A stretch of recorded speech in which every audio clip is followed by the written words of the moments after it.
Track wrestling here in Des Moines, preseason nationals with USA Wrestling men's freestyle developmental coach Kevin Jackson. Couple EAP athletes out here, Julian Tagg and Rocky Elam. Julian 3 falls today, Rocky Tech in his only match. You guys weren't even supposed to be here, right? No, we were scheduled to go to Turkey at the end of this month, and that tournament got pulled off the UWW schedule. So we need to get a competition in, a preseason nationals being a USA Wrestling event, and really high caliber athletes out there, high caliber tournament. I'm not only out here with our EAP kids, we're also recruiting. We're looking at the next EAP kid that's going to come down the line as well. Who all do you have in your program this year? Right now we have Rocky Elam. We have Julian Tagg, we have Josh Saunders, we also have Jacob Moran. So those are our EAP kids right now, and we also have some wrestling athletes at our senior level as well. What have you learned about, obviously you've had Julian for a year plus now, and you saw with his brother Gabe, tremendous progress that he made in the year out there, but in terms of Julian, where has he progressed the most? Well, I think Julian's progressed the most from the mental side. I think we're still making those connections to the mental side. From a technical standpoint, I think he's probably one of the most technical athletes at his age level in the whole country. I don't think there's any technical skills that he does not have, but I think we have to make that connection to the mental side of it, and then really trying to dominate matches in every aspect, every facet of wrestling. I think if he can make those connections, we can go a long ways, but we're still a work in progress. It's a process, like we all know, and so this is just the start of that process for this year. It's got to be tremendous for Rocky Elam to be out there and not only have you and Bill Zadek and Joe Russell, but also Jaden Cox as a resource to learn from. No, Jaden's been great with all our kids. I mean, Jaden's like having another coach in the room. He shares knowledge every single day. Him having the opportunity, Rocky having the opportunity to train with Jaden, what could you ask for? I mean, you couldn't ask for anything better than that. Rocky is what the program's all about, you know, getting guys like him in that just want to get better, that really tie into everything that we're trying to get across to him from a technical, tactical, and just becoming a professional athlete. So he's going to continue to improve. He's got a huge upside, and excited to see where we go, not only after this tournament, but where we go when we get into April.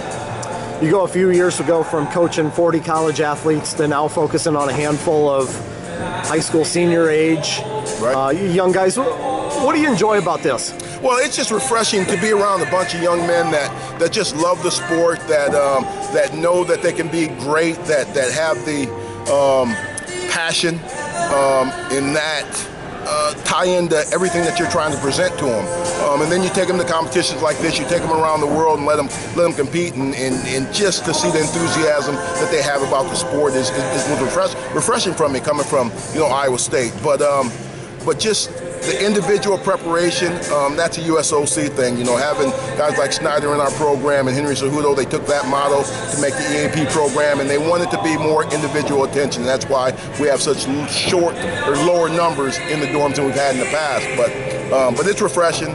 It's a lot of fun. It's exciting to see these young men grow to what they're going to be.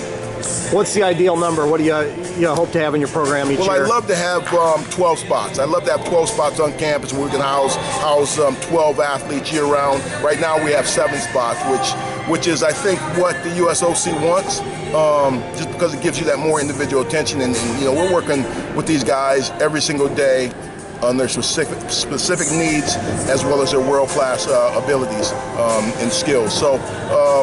So I think it's good right now, but me as a coach of coaching 40, like you said, I'm used to having a little bit higher numbers, but this individual trainer really does work for these guys, and you've seen the prime example of that with Gabe Tag. How much Folkstyle top bottom do you guys do? When we're about to wrestle Folkstyle, we'll spend about 2 weeks prior to competition working Folkstyle and just kind of going over some basic skills. There's some basic things that are required to escape from guys that are really trying to ride you. And that's the tough part about Folkstyle wrestling, collegiate wrestling, is that controlled position, top and bottom. And so we have to spend some time there, but if we get in a tight match at one of these college opens, I think we're picking on our feet. So we're still not quite there yet, but we do spend time to make sure that we're at least understanding what they need to do in that position. What does the competition schedule look like for these guys? Several months. Next, we're gonna hit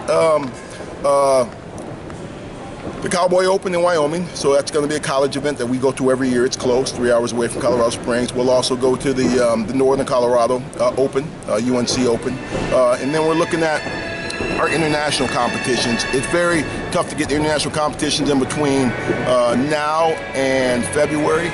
February we got Cuba, we have Latvia in March, and then we run into our freestyle season. But we also have some opportunities if these guys show the ability to compete at the senior level. We'll go to AC and let these guys feel it out and see where they sit. But at the same time, Coach Tagg has the philosophy: let these guys win that age group, and then let's move them up. So we got some options. But right now, that's what our schedule looks like. We talked about Julian Tagg and we mentioned Gabe Tag, but man, what a summer he had with his performance there in Estonia, Junior World Championships, and kind of the poster boy for your program, I would say. How much progress did he make? Where did you see him progress the most in the year you were with him? I think maturity. Obviously, from a skill standpoint, we're working skills every single day.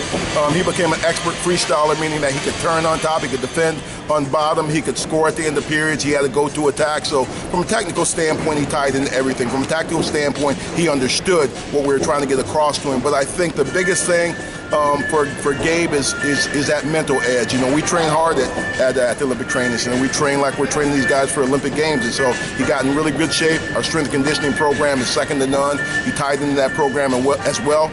And then the process just took place where we took him to international competitions, and he would do okay, not win the tournament, but he would perform at a high level.